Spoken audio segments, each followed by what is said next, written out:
Assalamualaikum warahmatullahi wabarakatuh. Video kali ini membahas tentang review artikel Scopus. Artikel yang akan kita review pada hari ini adalah artikel yang berjudul International Approach to Writing Instruction, a Comparison of Curriculum in Australia and the USA. Artikel ini diterbitkan oleh jurnal The Australian Journal of Language and Literacy, direvisi pada 10 Desember 2021, diterima pada 10 Desember 2021, dan dipublikasikan pada tanggal 28 April 2022. Being literate to empower individuals to be active citizens and enhance individual self-esteem, self-confidence, and independent. Menjadi literat membuat seseorang menjadi warga negara yang aktif dan meningkatkan kepercayaan diri dan kemandirian. In today's society, dalam masyarakat masa sekarang, literasi memerlukan lebih dari sekedar memahami alfabetik. Curriculum documents provide content knowledge for teachers to refer to as they assess and plan for learning needs of their students. Kurikulum sekarang menyediakan konten pengetahuan bagi guru untuk digunakan dan untuk diakses dan direncanakan untuk kebutuhan pembelajaran siswa mereka. However, they also embed within them particular views on what is to be taught and how to teach writing. Sekalipun demikian, para guru juga terikat dengan pandangan secara spesifik atau secara partikular terkait dengan apa yang harus diajarkan dan bagaimana cara mengajarkannya. In this paper, we analyze how the teaching and learning of writing is represented in the official intended English curriculum standard of USA, the state of Virginia, and Australia in New South Wales. Dalam artikel ini, kami menganalisis cara mengajar belajar menulis yang dilaksanakan secara resmi pada pembelajaran standar bahasa Inggris di Amerika, State of Virginia, dan Australia di New South Wales. Using content analysis, dengan menggunakan analisis konten, we analyze the standard for the approaches explicitly or implicitly embed in writing standard. Kami menganalisis standar pendekatan yang secara eksplisit atau implisit terkait dengan standar menulis. We found that skill-based approach was dominant course in both US and Australia intended curricula. Kami menemukan bahwa baik di Australia dan Amerika, pelajaran menulis didasarkan pada peningkatan keterampilan. A process approach, pendekatan proses, lebih banyak muncul di Virginia daripada di New South Wales. Jadi ini di Amerika itu di the State of Virginia, dan di Australia itu di New South Wales. A process approach was present more in the Virginia than New South Wales, while a genre approach, sementara itu pendekatan genre lebih banyak dilakukan di New South Wales daripada di kurikulum Virginia. The creative and critical approach were less present in both countries. Pendekatan kreatif dan kritis kurang muncul pada kedua negara itu. We acknowledge that the enacted curriculum, kami mengakui bahwa kurikulum yang digunakan mungkin berbeda dengan kurikulum resmi karena guru membawa interpretasi mereka dalam kurikulum resmi. Ini adalah penelitian yang menarik karena penelitian ini melibatkan dua negara, walaupun tidak keseluruhan bagian dari negara itu teliti, tapi hanya bagian tertentu saja dari negara itu. Ini merupakan perbandingan kurikulum yang gambarannya sangat parsial, sangat partikular.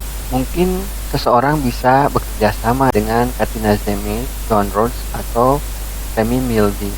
Dan penulisnya di sini adalah dari Western Sydney University, Virginia Commonwealth University, dan University of Richmond. Dua dari Amerika dan satu dari Australia. Ini adalah penelitian yang sangat menarik. Seseorang bisa saja bekerja sama melakukan penelitian kolaborasi dengan para pakar dari luar negeri dengan tema-tema yang lebih jauh atau lebih menarik. Kemudian kita bisa melihat di sini bahwa datanya kualitatif. Tabel 1 terkait dengan klasifikasi dari pendekatan menulis. Klasifikasinya ada klasifikasi dari Ivanovic, Campbell and Green, Hamburn and Turbin, McCarthy and Rowe, dan Peterson. Ini klasifikasinya dari pendekatan menulis. Ada yang 3, Ini ada 4, ini ada 3 dan 3. Perbandingannya seperti ini. Ini ada hybrid juga di sini, multiliterasi. Ini metodologinya. Using extant literature, national standard, and the state English syllabi for primary writing instruction, we investigate how different writing approach are implicitly promoted to teacher. Penelitian ini menggunakan dokumen kurikulum untuk menginvestigasi pendekatan menulis yang dilakukan oleh guru. Metode analisis datanya adalah content analysis yang dikembangkan oleh Cohen. Comparisons were made between Australia and USA on which approach form part of dominant views for writing instruction. Ini data source-nya. Ini adalah kurikulum, silabus, Common Core, State Standard for English Language, English Standard of Learning. Ini dokumen-dokumen. Seperti ini cara menganalisis datanya. Jadi ada 5 kategori yang diteliti. Itu pendekatan keterampilan, pendekatan kreativitas, pendekatan proses, pendekatan genre, dan pendekatan kritis.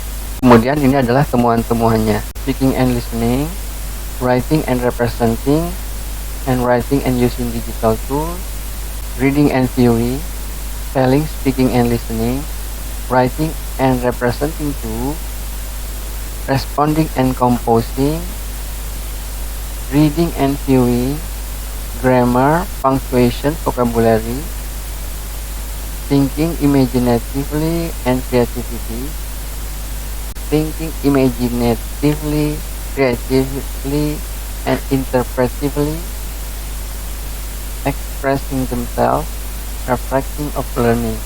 Kemudian di sini adalah hasil yang diperoleh: writing and representing, skills, ini ada angka 7, kreatif 11, proses 16, genre 22, critical 6, totalnya 62. Kemudian spellingnya ada 40. Kemudian writing and representing 2, responding and composing 23. Kemudian pendekatan grammar itu ada 71, grammar, punctuation, and vocabulary totalnya ada 71, thinking imaginatively and creatively interpretatively totalnya ada 16, expressing themselves totalnya ada 14, totalnya semuanya ada 226. Ini dari temuan-temuan dari Virginia, USA. Nah, ternyata di sini sangat sedikit ya. Comparison of international standard. Jadi ini adalah perbandingan dengan 2 negara ya, perbandingan internasional. Kemudian ini adalah pembahasannya. Penelitian ini merupakan penelitian kualitatif ya, dengan mendeskripsikan 2 pengajaran dengan 2 kurikulum. Selanjutnya ini adalah simpulannya. Kemudian ada pendanaan, mereka didanai oleh CAUL and its member institution. Kemudian ini rujukannya. Terima kasih. Itu adalah review dari artikel ini. Artikel ini sangat menarik karena memungkinkan bagi seorang untuk kerjasama misalnya dengan periset-periset ini. Terima kasih atas perhatian Anda. Wallahul muwaffiq ila aqwamit thoriq. Wassalamualaikum warahmatullahi wabarakatuh.